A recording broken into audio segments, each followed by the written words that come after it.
बहिणीसाठी 1400 कोटी मंजूर, 6वा हप्ता लगेच सुरू। लाडक्या बहिणींसाठी मोठी खुशखबर, आज अधिवेशनाचा पहिला दिवस। त्यामध्येच झाली 1400 कोटी रुपयांची तरतूद, खास लाडक्या बहिणींसाठी 6वा हप्ता येतो आहे। पहा, लाडक्या बहिणी 6व्या हप्त्याची चातकासारखी वाट पाहत होत्या, जो आता 3 टप्प्यात सुरू करण्यात आलाय। 33,788 कोटीच्या पुरवणी मागण्या महाराष्ट्र सरकारने मांडल्या आणि ज्यात 1400 कोटी रुपयांची तरतूद फक्त लाडक्या बहिणींच्या 6व्या हप्त्यासाठी आहे। पहा, जबरदस्त मागणी ही केलेली आहे आणि मागणी मंजूर झालेली आहे। पैसे हे खात्यात वर्ग करण्यात आलेले आहे।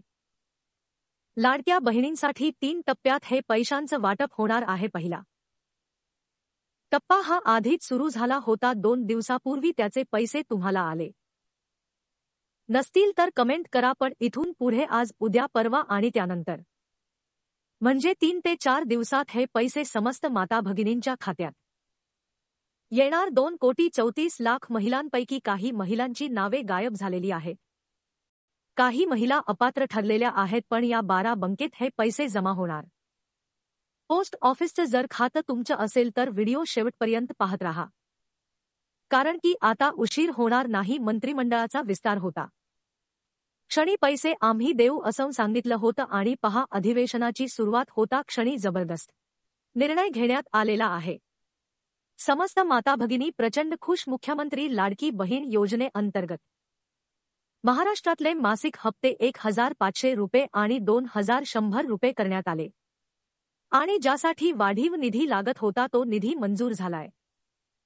33,788 कोटी रुपयांची पुरवणी मागण्या मांडल्या, ज्यामध्ये लाडकी बहीण योजनेसाठी 1,400 कोटी रुपयांची तरतूद आहे, जे मंत्री आहेत उदय सामंत यांनी या मागण्या मांडल्या आणि अर्थसंकल्पीय वाटपासाठी सरकारने मागितलेला अतिरिक्त निधी आहे। पहा, लाडक्या बहिणींची काळजी सरकार करत आहे। 1,500 चे 2,100 झाले तर त्यासाठी लागणारा अतिरिक्त निधी जो आहे तो सरकारने मागून घेतलेला आहे आणि पहा का मागवला।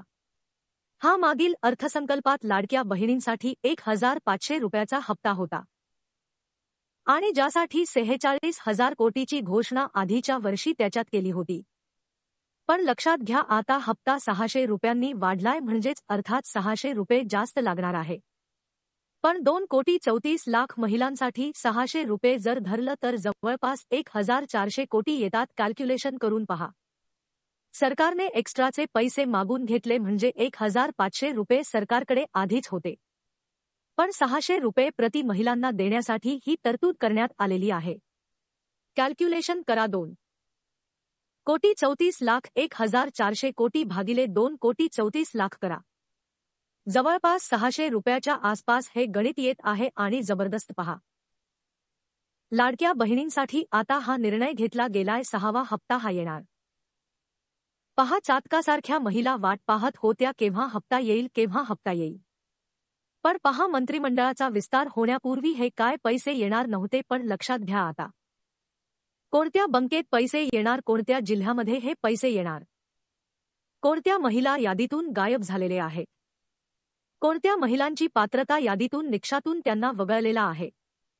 क्लिअर कट माहिती आहे का? कारण की पहा, आता पैसे मंजूर झालेले आहेत, आता काळजी करण्याचं कारण नाही। पहा, जसं पहा, 1,500 रुपये त्या ठिकाणी देण्यात येणार होते, पण 1,400 एक्स्ट्रा गव्हर्नमेंटनी मागून घेतलेले आहे अर्थसंकल्पासाठी। तर जबरदस्त मोठी खुशखबर त्या ठिकाणी आलेली आहे। तर लक्षपूर्वक हा व्हिडिओ पाहत रहा, कारण की आता फक्त याच बँकेत पैसे येणार आहे। पोस्टात तुमचं खातं असेल तर तुम्ही हा व्हिडिओ कृपया शेवटपर्यंत पाहत रहा। आता पहा, 3 टप्प्यात वाटप होतं। पहिला टप्पा 2 दिवसापूर्वी सुरू झाला।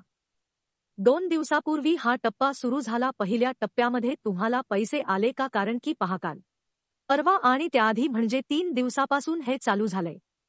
तुम्हाला अजूनही मेसेज आला नसेल तर लगेच कमेंट करा, कारण कमेंट केल्यावर कळणार आहे की तुम्हाला पैसे आले नाही। जितक्या जास्त कमेंट तितका जास्त सरकारला समजणार आहे की पैसे आले नाही। तर पहिल्या टप्प्यात कोणत्या महिला होत्या आता लक्षपूर्वक ऐका, दुसऱ्या टप्प्यात कोणत्या जिल्ह्यातील कोणत्या महिला आणि तिसऱ्या टप्प्यात कोणत्या जिल्हा असणार आणि लास्टला आपण सांगणार आहोत की कोणत्या बँक खात्यात हे पैसे जमा होत आहे ते बँक खातं तुमचं असेल तर लगेच कमेंट करत चला. आता पहा, पहिल्या टप्प्यात अशा महिला होत्या. TV 9 च्या बातमीनुसार पहिल्या टप्प्यात अशा महिला होत्या की ज्यांना एकही रुपया मिळालेला नाही. आतापर्यंत पहा, लाडके बहीण योजनेचे 5 हप्ते आलते, म्हणजे 75,000 रुपये आतापर्यंत जमा झालेले होते. पण त्यात जर तुम्हाला पैसे आलेच नसतील, काही जरी पैसे आले नसतील, उदाहरणार्थ काही महिलांना डायरेक्ट 0 रुपये आले, तर त्या महिलांना पैसे जमा झालेले आहेत असं त्या बातमीमध्ये होतं. मग आता तुमचं काम आहे, तुम्ही कमेंट करून कळवा की तुम्हाला नक्की पैसे आले का, तुम्हाला 0 रुपये आलेले असतील तर कमेंट करा. दुसऱ्या टप्प्यात कोणत्या महिला असणार आहे आता लक्षात घ्या. पहिल्या टप्प्यामध्ये ज्यांना पैसे आले नव्हते त्यांना पैसे आलेले आहेत. मग आता 6व्या हप्त्याविषयी अजून कसल्याही प्रकारची शक्यता नव्हती, कालपर्यंत काहीच नव्हतं. पण आता जे अधिवेशन सुरू झाले, अधिवेशन सुरू झालं, अधिवेशनामध्ये सरकारकडून त्या ठिकाणी मागण्या केल्या जातात, बिल पास होतात, योजना सुरू होतात, योजनांवर निर्णय होतात. आणि पहा जे झालंय, मुख्यमंत्री लाडकी बहीण योजनेसाठी तसेच इतरही योजनांसाठी सरकारने 33,788 कोटीच्या पुरवणी मागण्या मांडल्या. त्यात खास लाडक्या बहिणींसाठी 1,400 कोटी मागून घेतलेले आहे आणि ते मंजूर झालेले आहेत. पहा, लाडक्या बहिणींना आता पैसे येणार. कोणत्या जिल्ह्यात हे पैसे आधी येतील, कोणत्या गावांमध्ये हे पैसे येतील, आणि सगळ्यात महत्त्वाचा विषय जो आहे तो म्हणजे कोणत्या महिला यादीतून बाहेर गेल्यात, कोणत्या महिलांची नावे गायब झालेले आहेत ते एकदा आपण पाहू. आता कोणत्या महिलांना हे पैसे मिळणार नाही, लगेच पाहून घ्या. लगेच आपण पाहू कसे 3 टप्पे आहेत, कोणते जिल्हे आधी आणि लास्टला कोणत्या बँकेमध्ये पैसे येतील. पहिली गोष्ट, कोणत्या महिलांची नावे गायब झाली तर लक्षात घ्या, कोणत्याही महिलांची नावे गायब झालेली नाहीयेत. कमेंटमध्ये आम्हाला प्रश्न विचारतात की आमच्याकडे 4 व्हीलर आहे, मग आम्हाला हप्ता येईल का. कोणी म्हणतं आमचं उत्पन्न 2.5 लाख वर आहे, मग आम्हाला पैसे येतील का. आमच्याकडे रेशन कार्ड नाही, पैसे येतील का. तर लक्षात घ्या, कुठलेही नियम निकष जे आहेत तर ते पूर्वीसारखेच आहे. निकष नियम कुठलेही बदलले गेलेले नाहीये. त्यातच एक न्यूज आली होती की महिलांना अटक होणार, महिन्यावरून गुन्हे दाखल होणार, तर तसंही काहीच होणार नाही. सरसकट सर्व महिलांना हे पैसे येणार आहेत. फक्त आदिती तटकरे मॅडमच्या ज्याप्रमाणे म्हणाल्या होत्या की जर कुठून तक्रार आली, कारण काय झालं होतं, निवडणुकी आधी भरपूर असे काही पुरुष होते, तर त्या पुरुषांनी महिलांच्या नावे पैसे उकळले होते. तर काही लोक असे 100 लाभार्थ्यांचे पैसे त्यांच्या स्वतःच्या खात्यावर घेतले होते. तर अशा प्रकारचा जर प्रकार कुठे आला, कुठून तक्रार आली, तर नक्कीच त्या ठिकाणी पडताळणी होईल, पण सरसकट पडताळणी होणार नाही. हा विषय डोक्यातून काढून टाका. कुणीही तुमच्या घरी येऊन तुम्हाला विचारणार नाही, त्यामुळे काळजी बिलकुल करू नका. 2.5 कोटी ज्या महिला आहेत, म्हणजे 2,34,00,000 महिला आहेत, तर त्या सर्वच्या सर्व यासाठी पात्र असणार आहे. मग आता दुसरा प्रश्न की कोणत्या बँकेत हे पैसे येणार. आता लक्षपूर्वक ऐका की बँक खात्याविषयी आम्हाला प्रश्न येतो की आमचं बँक ऑफ इंडियाचं खातं आहे, आमचं bank of state bank of India आहे, आमचं पोस्ट ऑफिसचं खातं आहे, आमचं उदाहरणार्थ आमचं बँक ऑफ महाराष्ट्राचं खातं आहे, आमचं जिल्हा बँकेचं खातं आहे. तुमचं कोणत्या बँकेत खातं आहे कमेंट करा. मग कोणते खाते चालतील तर लक्षात घ्या, 12 राष्ट्रीयकृत बँका पूर्ण भारतामध्ये आहेत, ज्या रिझर्व्ह बँकेच्या अंडर आहेत, ज्यांच्यामध्ये सरकारची जबरदस्त भागीदारी आहे, ज्यामध्ये state bank of India, bank of Maharashtra, central bank of India, Canara bank, Indian overseas bank, UCO bank, Punjab and Sindh bank, ह्या अशा 12 बँका आहेत की ह्या त्या ठिकाणी राष्ट्रीयकृत बँक आहेत. आणि या व्यतिरिक्त खाजगी गांमध्ये 10 टॉपच्या बँका आहेत, म्हणजे जसे axis bank, HDFC bank, ICICI bank, तर अशा बँका आहेत की ह्या खाजगी आहेत. मग या 12-22 बँकेत पैसे येतील का तर नाही. तर बँकेसाठी एक सोपा नियम आहे बघा की तुम्हाला या आधी तुमचं कोणत्याही बँकेचं खातं असू द्या, कमेंट करून कळवा, फक्त आम्ही त्यावर लगेच सांगू हे चालेल का नाही. तुमचं कोणत्याही बँकेचं खातं असू द्या, ते जर तुम्हाला या आधी जर पैसे आले असतील, काही कमाई तुमच्या खात्यावर पैसे पडले असतील, तर तुम्ही बिलकुल काळजी करू नका, तुम्हाला पुढचेही पैसे येणार आहेत. आता तुम्हाला नेमकं कधी पैसे येतील, तुमच्या जिल्ह्याचा नंबर कधी हे पुढे मी सांगणारच आहे, पण तुम्हाला पैसे येणार हे बाकी फिक्स आहे. पण मग काळजी कोणी करायची, कुणी विचारणा करायची?